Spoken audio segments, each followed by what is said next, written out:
सबसे पहले महादेव के चरणों में प्रणाम करती हूँ, मेरा प्रणाम स्वीकार हो। मैया पार्वती के चरणों में प्रणाम करती हूँ, मेरा प्रणाम स्वीकार हो। कार्तिक गणेश दोनों भैया के चरणों में प्रणाम करती हूँ, मेरा प्रणाम स्वीकार हो। सभी देवी दुर्गा के चरणों में प्रणाम करती हूँ, मेरा प्रणाम स्वीकार हो। आप सभी गुरु भाई बहन के चरणों में प्रणाम करती हूँ और महादेव से दया मांगती हूँ कि हे महादेव, जितने मेरे गुरु भाई बहन हैं सब पे दया कीजिए, पल पल दया कीजिए। आज मैं जो कथा आप लोग को सुनाने जा रही हूँ, डोम और डोमिन की शिव चर्चा कथा सुनाने जा रही हूँ। कथा बहुत सुंदर है, शुरू से अंत तक सुनिएगा। कथा अच्छा लगे तो वीडियो को लाइक कीजिएगा। अगर आप लोग नए हैं तो चैनल को सब्सक्राइब कीजिएगा, घंटे के निशान को जरूर दबाइएगा, तो कोई भी कथा डाले तो आप लोगों के पास आसानी से पहुँच जाए। आप रोज महादेव का नया नया चर्चा सुन सके, महादेव से जुड़ सके। दोस्तों में, रिश्तेदारों में शेयर कीजिएगा। कमेंट बॉक्स में हर हर महादेव जरूर लिखिएगा।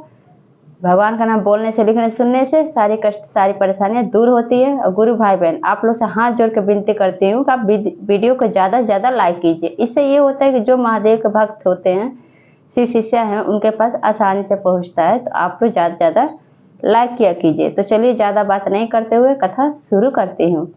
एक गाँव में डोम और डोमिन रहते थे। डोम और डोमिन का एक लड़की थी जो महादेव की शिव शिष्या थी। और डोम और डोमिन का काम था बांस काट के लाते, बांस का दौरा बनाते, पंखा बनाते और डाला बनाते। जिसके घर में शादी होता था उसके घर में डाला डोमिन देने जाती थी अपनी लड़की के साथ। तो क्या हुआ, एक दिन की बात है गुरु भाई बहन, कि डोमिन जब गांव में शादी पड़ा और जब डाला लेकर गई देने, तो वहाँ पे जो लड़का लड़की शादी हुआ था, तो वो जब उसी गांव में एक शिव मंदिर था। शिव मंदिर में जिसका शादी होता था, तो नया जोड़ा लड़का लड़की का, दुल्हा दुल्हन का जोड़ा महादेव के मंदिर में जाके और उनसे महादेव और मैया पार्वती से आशीर्वाद लेते थे। जब डोम और डोमिन की लड़की देखी, तो डोमिन जो थी वो बूढ़ी हो गई थी। अपनी लड़की के साथ जाती थी कहीं भी, जिसके घर भी डाला देने जाना था तो अपनी लड़की को लेके जाती। तो जब उसकी लड़की देखती डोमिन के कि नया जोड़ा लड़का लड़की का, दुल्हा दुल्हन का, शादी के बाद महादेव के मंदिर आते हैं आशीर्वाद लेने के लिए, महादेव और मैया पार्वती का, तो कहती अपनी माँ से कि माँ, मेरी भी शादी होगी तो मैं भी अपने पति के साथ आऊँगी शिव मंदिर महादेव और मैया पार्वती के आशीर्वाद लेने।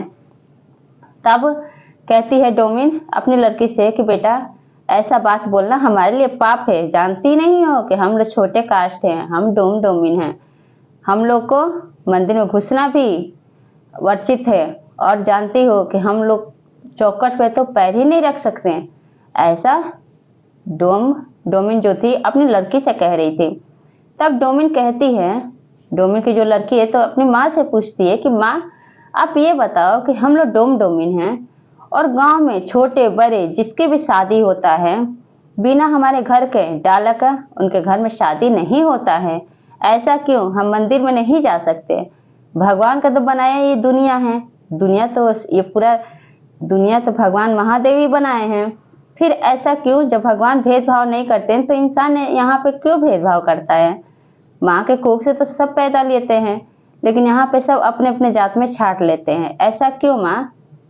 तब कहती है डोमिन कि बेटा, यहाँ पे ऐसा ही नियम बनाया गया है, इस गांव का यही नियम है, इस नियम को हम शुरू से ही मानते आ रहे हैं, अब तुम्हें भी मानना पड़ेगा। तब क्या होता है गुरु भाई बहन, ऐसे धीरे धीरे समय बीत रहा था। फिर उसी गांव में मुखिया की लड़की का शादी तय हो जाता है। जब शादी तय होता है, तब डाला के लिए डोमिन से बोलते हैं पंडित जी। जब पंडित जी बोलते हैं, तब डोमिन की लड़की क्या सोचती है, कहती है कि जब हम लोग इतना छूत मानते हैं, हम डोमिन है, भगवान के मंदिर में नहीं जा सकते, इतना उसका मन करता था महादेव के मंदिर जाना, पूजा पाठ करना, क्योंकि महादेव की शिष्या थी, तब वो डाला लेकर नहीं जाती है। डोमिन की लड़की कहती है कि हम लोग डाला लेकर नहीं जाएंगे माँ, नहीं जाती है। तब क्या होता है गुरु भाई बहन, अब इधर जो पंडित जी थे, अब पंडित जी व्याकुल हो जाते हैं कि कैसे डाला आएगा। उसी समय मुखिया का लड़का भी उस शादी में शामिल था, तो कहता है कि मैं ही चला जाता हूँ वहाँ से डाला लेने के लिए। तब क्या होता है गुरु भाई बहन, जब वहाँ से मुखिया का लड़का जब जाता है डोमिन के घर डाला लेने के लिए, तो डोमिन के लड़की को देख के, उसका सूरत को देख के वो मोहित हो जाता है और मुखिया का लड़का डोमिन की लड़की को प्यार करने लगता है। अब उसके चेहरे को देख के वो मोहित हो जाता है और उसी के ख्याल में खो जाता है। वहां से जब डाला लेके आता है, तब क्या होता है गुरु भाई बहन कि उसी समय जो पंडित जी थे पूछते हैं कि आखिर डोमिन आई क्यों नहीं डाला लेकर। तब उसी समय ये सब कुछ महादेव और मैया पार्वती कैलाश पर्वत पे देखते रहते हैं। तब मैया पार्वती कहती है महादेव से कि प्रभु, ये दुनिया तो आपका बनाया हुआ है, फिर यहाँ ऐसा भेदभाव क्यों किया जा रहा है। डोमिन की लड़की आपकी सच्ची भक्त है, शिष्या है, आपके मंदिर में पूजा करने के लिए इतना व्याकुल है, लेकिन फिर भी आपके मंदिर में पूजा करने नहीं जा सकती है। ऐसा क्यों प्रभु, कुछ कीजिए। तब क्या करते हैं जो महादेव हैं, तो कहते हैं कि मैं देवी कुछ नहीं कर सकता। तब मैया पार्वती कहती है कि आप कुछ नहीं कर सकते, लेकिन मैं बहुत कुछ कर सकती हूँ। वो अपने शेरू को क्या करती हैं, भेजती हैं, कहते हैं कि तुम जाओ और इन लोग का सबक सिखाओ। छोटे जात को क्यों इतना नीचे हीन भाव से देखते हैं, क्यों महादेव के मंदिर नहीं जाने देते। जो महादेव का भक्त है उसको पूजा करने का पूरा अधिकार है। तब शेरू वहां पे एक सेठ के रूप में आता है और आके और डोमिन की लड़की से कहता है कि तुम मेरे साथ चलो पंडित जी की लड़की की शादी में। तब क्या होता है गुरु भाई बहन, पंडित जी की जब लड़की की शादी हो जाती है और लड़की और लड़का दोनों जब मंदिर में जाते हैं, महादेव के मंदिर, वहाँ पे पूजा करने के लिए, आशीर्वाद लेने के लिए, तो उसी समय मुखिया और पंडित जी पंडितान सब उस मंदिर के पास आते हैं और डोमिन और उसकी लड़की वहाँ पे आते हैं उस मंदिर के बाहर। और उसी समय शेरू जो सेठ के रूप में आया था वो भी वहीं पे आता है। तब क्या होता है गुरु भाई बहन, जब पंडित जी का लड़का और लड़की दोनों आशीर्वाद ले लेते हैं, दूल्हा दुल्हन महादेव के मंदिर में घुस के अब बाहर निकलते हैं, उसी समय मुखिया का लड़का कहता है अपने पिताजी से कि पिताजी, मैं भी डोमिन की लड़की शादी करना चाहता हूँ, इसी मंदिर में मैं 7 फेरे लेना चाहता हूँ। महादेव का मंदिर इतना अच्छा है और महादेव तो देवों के देव हैं, 3 लोक के मालिक हैं। तब कहता है जो मुखिया था, कहता है कि बेटा ऐसा नहीं हो सकता, वो जात के डोमिन है, तुम मुखिया के लड़के हो, तुम ऐसा नहीं कर सकते। तब मुखिया का लड़का कहता है कि अगर आपको ये रिश्ता मंजूर है तो ठीक है, अगर नहीं मंजूर है तब भी मैं डोमिन के ही लड़की से शादी करूंगा। तब क्या कहते हैं पंडित जी, अरे कम से कम डोमिन की लड़की जब जाएगी मंदिर के अंदर तो अपने आप ही महादेव का मंदिर बंद हो जाएगा, अपने आप ही पता चल जाएगा कितना छूत है डोमिन की लड़की में। तो कहती है डोमिन की लड़की कि ठीक है, मैं मंदिर का अंदर जाऊंगी महादेव के, और अगर जे महादेव का घंटी बजने लगा और ज्योति जलने लगा तो इसी मंदिर में मैं मुखिया के लड़के से शादी करूंगी। मुखिया का लड़का कहता है कि मैं इसी मंदिर में शादी करूंगा, अगर गेट बंद हो गया तो फिर मैं शादी नहीं करूंगा डोमिन के लड़की से। ऐसा जब मुखिया और पंडित जी जब सुनते हैं तो कहते हैं कि ठीक है। तब डोमिन की लड़की महादेव को ध्यान लगा के और उनको नमन करके मंदिर के अंदर जाती है पूजा करने।